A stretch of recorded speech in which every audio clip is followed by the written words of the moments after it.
ETF index mutual funds నేర్చుకుని stock మార్కెట్లో రాణించాలనుకుంటున్నారా? వెంటనే ఈ నెంబర్కి కాల్ చేయండి. నమస్తే, వెల్కమ్ టు సుమన్ టీవీ. ప్రస్తుతం మనతో పాటు ఉన్నారు family counsellor, career guider K V V Narasimharao గారు. సార్తో మాట్లాడదాం. నమస్తే సార్. నమస్తే అమ్మా. సార్, ఇప్పుడు మేడ్చల్ కండ్లకో ఇంజనీరింగ్ కాలేజ్లో ఒక అప్డేట్ ఇష్యూ ఏంటంటే స్టూడెంట్స్ గర్ల్స్ హాస్టల్ బాత్రూమ్స్లో సీసీ కెమెరాస్, సీక్రెట్ కెమెరాస్ పెట్టారంట. అది తెలిసింది. ఇప్పుడు అది కొంచెం ఉద్రిక్త పరిస్థితి కనిపిస్తుంది. పట్టుకున్నారు కొంతమందిని, డౌట్ఫుల్ క్యాండిడేట్స్ని. అంటే ప్రీవియస్ కూడా మనం చూసాం ఇలా హాస్టల్స్లో రెస్ట్ రూమ్స్లో కెమెరాస్ పెట్టడం అనేది. అంటే ఎట్లా మారుతుందంటారు అసలు ఇదంతా కూడా? హాస్టల్స్లో కెమెరాస్ పెట్టడం, అది కూడా సీక్రెట్ కెమెరా, అది కూడా గోడలో పెట్టడం అనేది, దీన్ని ఎలా చూడొచ్చు అంటారు ఈ ఇష్యూ అంతా? నేను కూడా చూశానమ్మా. ఇప్పుడే దాదాపుగా వాళ్ళు ఒక 12 మొబైల్స్ దాకా తీసుకున్నారని, హ్యాండ్ ఓవర్ చేసుకున్నారని, దాదాపుగా 300 దాకా ప్రైవేట్ వీడియోస్ అందులో ఉన్నాయని, ఇంకా ఇన్వెస్టిగేషన్ జరుగుతోందని తెలుస్తూ ఉంది. కానీ చాలా దురదృష్టకరం, చాలా ఆందోళన కలిగించే విషయం. ఎందుకంటే ఊరికి దూరంగా ఉన్న కాలేజీలు ఇవన్నీ కూడా. అక్కడికి వేరే వ్యక్తి వచ్చే అవకాశం అయితే లేదు. కేవలం ఆ కాలేజీలో పనిచేస్తున్న వాళ్ళ ద్వారానే ఇట్లాంటివి జరుగుతూ ఉంటాయి. అయితే జనరల్గా బాత్రూమ్స్ అన్నవి, టాయిలెట్స్ అన్నవి హాస్టల్కి అనుబంధంగా ఉంటాయి, లేదు క్లాస్ రూమ్స్కి అనుబంధంగా ఉంటాయి. ఎక్కడ క్లాస్ రూమ్స్ ఉంటే దానికి అనుబంధంగా ఉంటాయి, లేదు అంటే హాస్టల్స్ ఉంటే హాస్టల్స్ అనుబంధంగా ఉంటాయి. ముఖ్యంగా లేడీస్ హాస్టల్స్ దగ్గర ఉండే టాయిలెట్స్కి వేరే భద్రతా అంశాలు కూడా ప్రత్యేకంగా తీసుకోవాల్సి ఉంటుంది. మరి ఇవన్నీ పరిగణలో తీసుకున్నట్లయితే మరి ఎక్కడ లోపం జరిగిందన్న విషయం చాలా కూలంకషంగా చూడాలి. అలా కూలంకషంగా చూసి ఏదో ఒకసారి ఒక కేసు వచ్చింది కదా, దాని ఏదో రకంగా పరిష్కరించేసి చేతులు దులుపుకుందాం అటువంటి విషయం కాదు. ఎందుకంటే ఇది ఒక పరంపర కింద అయిపోయింది. దాదాపుగా మూడో నాలుగో కేసు ఇది. ఇన్ని కేసులు మనకి ప్రతి నెల ఏదో ఒకటి కనిపిస్తున్నాయంటే మొత్తం వ్యవస్థలో ఏదో లోపం ఉందని గ్రహించి ప్రభుత్వం కూడా చొరవ చూపుకొని ఓ పెద్ద కమిటీ లాంటి దీన్ని వేసి ప్రతి కాలేజీలో కూడా పిల్లలు, పాత కాలేజీల్లో పాత రోజులు ఎట్లా ఉండేదంటమ్మా, ఒక మేనేజ్మెంట్ కమిటీ ఉండేది. హాస్టల్స్ కానీ ఈ అదర్ ఇన్ఫ్రాస్ట్రక్చర్, టాయిలెట్స్ కానీ ఇవన్నీ కూడా కలిపి చూడడం కోసం స్టూడెంట్స్ నుంచి కొంతమంది రిప్రజెంటేటివ్స్, ప్రొఫెసర్స్ దగ్గర నుంచి కొంతమంది రిప్రజెంటేటివ్స్, లేడీస్ ప్రొఫెసర్స్ నుంచి కొంతమంది రిప్రజెంటేటివ్స్, ఇలా ఒక కమిటీ అంటూ ఉండేది. వీళ్ళందరూ కూడా పర్యవేక్షణలో ప్రతిదీ కూడా జరుగుతూ ఉండేది. మరి ఇప్పుడు ఎట్లా ఉందని నాకు ఐడియా లేదు. అలా ఉన్నట్లయితే ఇలా జరిగే అవకాశం అయితే ఉండదు. కాబట్టి అప్పుడు స్టూడెంట్స్ ఎలక్షన్స్ కూడా ఉండేవి, స్టూడెంట్స్ కమిటీస్ ఉండేవి, స్టూడెంట్స్ ఫెడరేషన్స్ అని ఉండేవి. వాళ్ళందరూ కూడా చదువుతో పాటుగా పిల్లలకి ఏమైనా ఇబ్బంది ఉన్నా, పిల్లలకి ఇట్లాంటి ఇబ్బందులు ఏమైనా ఉంటే వాళ్ళు వచ్చి పోరాడేవాళ్ళు అనమాట. కాబట్టి నేటి ఈ పరిస్థితి, ఈ దుస్థితి కారణం ఏంటంటే అదంతా కూడా ఒక ఫ్యాక్టరీ కింద అయిపోయింది. అంటే నేను చెప్పినట్లుగా అది ఒక మనుషులు అందరూ కలిసి సంచరించే ఒక వ్యవస్థ, ఒక సంస్థ అని. కానీ అక్కడ కామన్ లక్ష్యం అన్నది లేకుండా మూడో వ్యక్తి, అంటే సపోజ్ మీరు అన్నట్టుగా ఎవరో కొంతమంది వంట వాళ్ళు ఏదో ఇన్వాల్వ్ అయ్యారు, సిబ్బంది అని చెప్పి డౌట్ఫుల్గా కొంతమంది అంటూ ఉన్నారు. ఇంకా ఇప్పుడు ఏం బయటపడలేదు అనుకోండి, ఆటోమేటిక్గా ఎవరి మీద వాళ్ళకి దృష్టి ఉంటే, ఎవరైతే వాళ్ళు చేశారనే అనుమానం ఉంటే వాళ్ళందరినీ వాళ్ళు ఇన్వెస్టిగేట్ చేస్తారు. అందులో ఏం లోపం ఉండదు నాకు తెలిసినంతవరకు.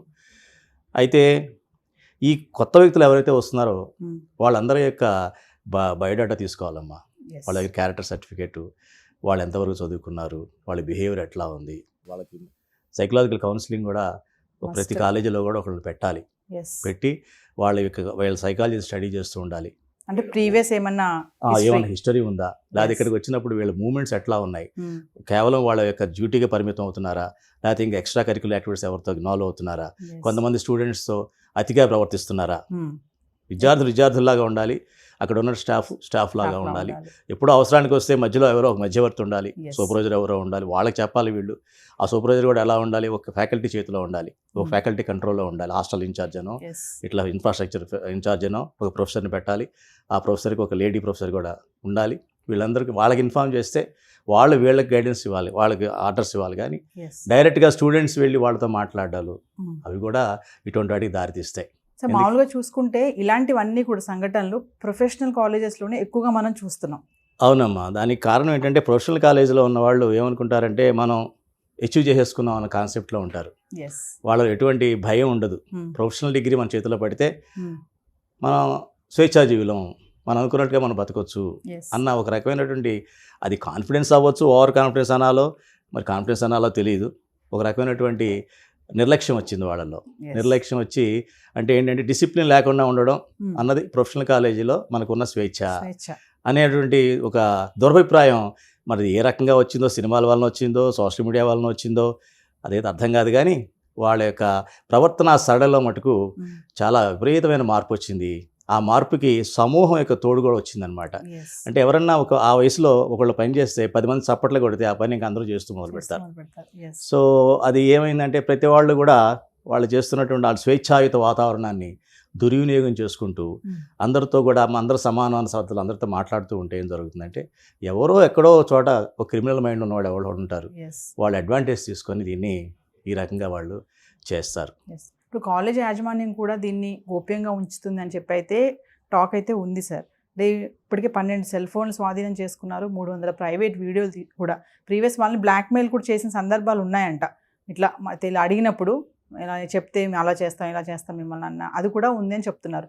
అంటే ఓవరాల్గా చూసుకుంటే సార్, అంటే కాలేజ్లో చదువుకోవడానికి ఎక్కడి నుంచో వస్తూ ఉంటారు ఆడపిల్లలు. అంటే ఇక్కడ వాళ్ళు కాకుండా వలసలాగా కూడా వస్తారు కదా, ఊళ్ళలో వాళ్ళకి ఆ ఫెసిలిటీస్ లేక హైయర్ స్టడీస్ కోసం అని వచ్చి చదువుకోవడానికి వచ్చిన అమ్మాయిలకి మరి ఇలా రెస్ట్ రూమ్స్లో కూడా అలా పెట్టి అట్లా చేయడం అంటే వాళ్ళకి భద్రత లేదని చెప్పుకోవచ్చు అంటారా? అంటే ఇక్కడ 2 రకాలుగా మాట్లాడాల్సి వస్తుందమ్మా.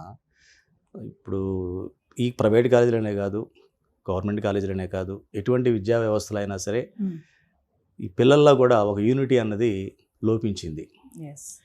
మనకు తెలియకుండానే వాళ్ళ కొన్ని వర్గాలు ఏర్పరచుకుంటున్నారు. అక్కడే సాంఘికంగా కావచ్చు, లేకపోతే సామాజికంగా కావచ్చు, ఆర్థికంగా కావచ్చు, వాళ్ళు ఒక గుంపులుగా తయారవుతున్నారు. చదువు అన్నది పక్కన పెడుతున్నారు. అదర్ యాక్టివిటీస్లో వీళ్ళు ఒక హీరోయిజం ప్రూవ్ చేసుకోవడం కావచ్చు, లేదు వాళ్ళకి సంబంధించినటువంటి వాళ్ళని చెప్పేసి ఒక గ్రూప్గా తయారు చేసుకోవడం కావచ్చు. ఈ రకంగా అందులో ఎవరైనా దుర్మార్గుడు ఉన్నట్లయితే వాడికి సహాయంగా ఈ గ్రూప్ అంతా వచ్చేస్తున్నాను. అంటే ఎవరో ఒక వ్యక్తి చేస్తే తప్పు వాళ్ళు మనం పట్టుకోవచ్చు. ఇది ఒక వాళ్ళకి రక్షణ కవచం లాగా కొంతమంది ఒక వర్గం వాళ్ళ వర్గం వాళ్ళు రకరకాలుగా తయారవుతున్నారు అన్నమాట.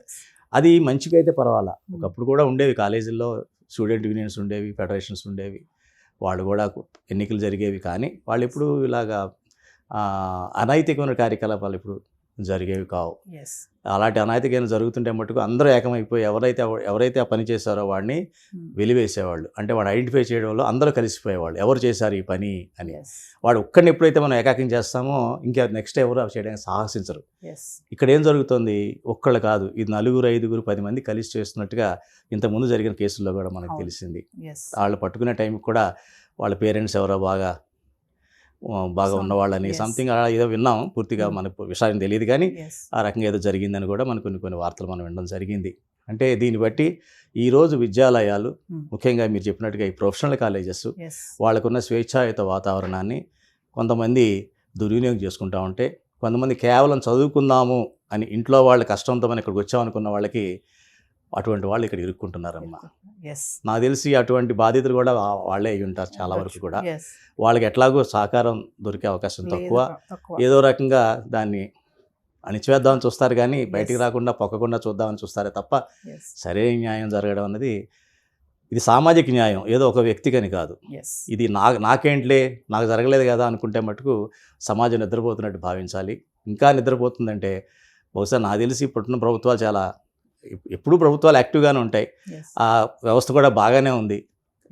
ఈ సమయాన్ని ఇటువంటి జరిగినటువంటి దుష్పరిమాణాన్ని, ఇట్లాంటి దుస్సంఘటనని వాళ్ళు ఒక అవకాశంగా తీసుకొని ఇప్పటికైనా ప్రతి కాలేజీలో కూడా స్త్రీలు, పురుషులు, విద్యార్థులు అందరూ కలిపి ఒక టీమ్గా ఫామ్ అయ్యి వీళ్ళందరూ కూడా ఇటువంటి జరగకుండా చూడాల్సిన బాధ్యత మేనేజ్మెంట్ కూడా చాలా ఖచ్చితంగా చెప్పగలగాలి. ఇటు నేను ఇంతకుముందు చెప్పాను చూసారా, కొన్ని వర్గాలుగా తయారయ్యారని అటువంటి ప్రోత్సహించకుండా వాళ్ళని కూడా ప్రతి స్టూడెంట్ని కూడా, అదే మెంటర్స్ అని ఉంటారు ఈ కాలేజీల్లో, ఉన్నారో నాకు తెలియదు ప్రైవేట్ కాలేజీలో, కానీ ఈ బిట్స్ లాంటి వాటి చోట ప్రతి 10 మంది స్టూడెంట్స్కి ఒక మెంటర్ ఉంటారు, ప్రొఫెసర్ ఒక మెంటర్గా ఉంటాడు.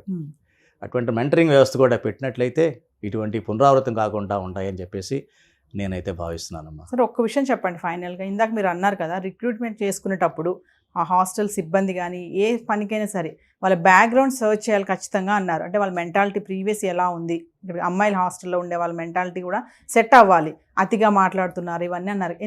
ఎన్ని హాస్టల్స్, ఎన్ని ఈ కాలేజ్ క్యాంపస్లు కానీ ఈ రిక్రూట్మెంట్ విషయంలో పిల్లలది పక్కన పెడితే ఈ పని చేసే వాళ్ళది ఇలా అన్ని చూసి పెట్టుకుంటున్నారని అంటే ఏం చెప్తారు మీరు? అంటే ఇది ఈ రోజులో నమ్మ అవుట్ సోర్సింగ్ జరుగుతోంది.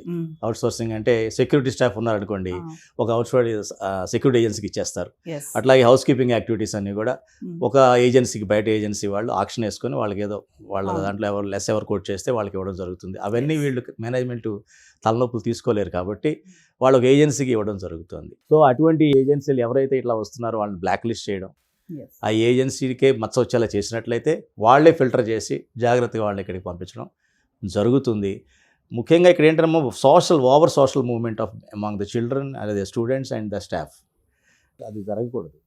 అది కేవలం విద్యార్థులు వాళ్ళ ప్రొఫెసర్స్తోనే వాళ్ళు చదువు విషయంలో ఇదిగా ఉండాలి తప్ప అందరితోనూ కూడా ఇదిగా ఉంటే ఏం జరుగుతుందంటే ఎవరు క్రిమినల్ మైండో మనం చెప్పలేము. నువ్వు శాశ్వతంగా నీ యొక్క జీవితం కెరియర్ డిసైడ్ చేసుకుని ఇక్కడికి వచ్చావు, అక్కడ టెంపరీగా ఉద్యోగం చేసుకోవడానికి వచ్చారు వాళ్ళు. ఈ ఉద్యోగం వాడు ఇంకో దానికి పోతాడు, ఇక్కడ ఏదో క్రైమ్ చేసేవాడు వెళ్ళిపోతాడు, ఎక్కడ నుంచి తప్పించుకుని వెళ్ళిపోతాడు. సో ఇవన్నీ చాలా జాగ్రత్తగా చూడాల్సిన అంశాలమ్మా. ఏదైనా అందరిది బాధ్యత ఉంది ఇందులో, విద్యార్థులది ఉంది.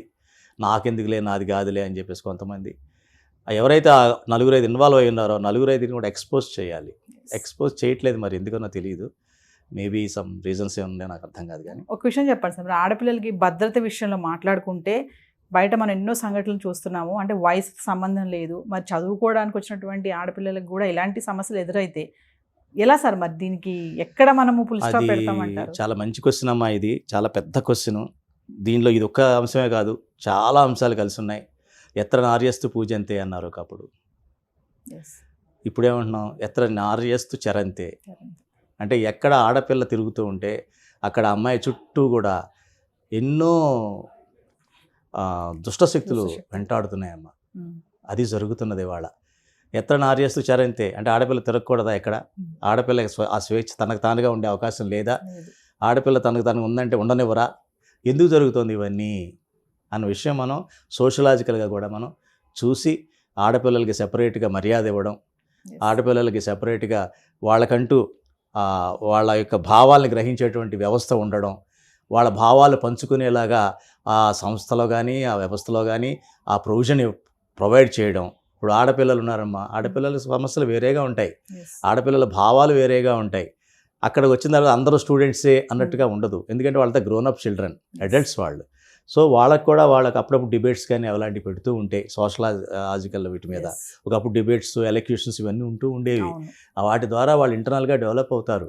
వాళ్ళలో ఉన్న సంశయాలు నా సంశయమే తప్ప, డౌట్ తప్ప, అది సరైనది కాదన్న విషయం వాళ్ళకి తెలియాలంటే 10 మందిలో ఇలాంటి సెమినార్లు కానీ పెడుతూ ఉంటే, డిబేట్స్ కాన్వెక్ ఇలా పెడుతూ ఉంటే అప్పుడు they will come to know. అవి పెంచాలమ్మా ప్రతి స్టేజ్లో కూడా, ప్రతి ఆఫీస్లో, ప్రతి వ్యవస్థలో, ప్రతి కాలేజీలో, ప్రతి స్కూల్లో కూడా ఇవన్నీ పెట్టి ఆడపిల్లకు ఒక మర్యాద, మగపిల్లవాడికి ఒక మర్యాద, ఇద్దరు మర్యాదలు ఒకళ్ళొకరు ఎలా కాపాడుకోవడం అన్నది నేర్చుకోవాలి. చూద్దాం సార్, మరి దీన్ని ఎక్కడి వరకు వెళ్తుందో ఈ కేసు, ఎవరెవరు నిందితులు అనేది, మరి కాలేజ్ ఎంతవరకు దీంట్లో భాగస్వామ్యం అయింది, మరి ఏంటి అనేది కొంచెం చూడాలి. రేపెల్లుండి మళ్ళీ ఎలాంటి న్యూస్ వస్తుందో. మనం అనుకున్నట్టుగా ఆడపిల్లలకి స్వాతంత్రం, సేఫ్టీ మరి బయటే కాదు చదువుకునే ప్రాంగణంలో కూడా దొరకటం లేదు అనే దానిపైన కూడా మనం మరొక టాపిక్తో ముందుకు వద్దాం సార్. Thank you. నమస్తే.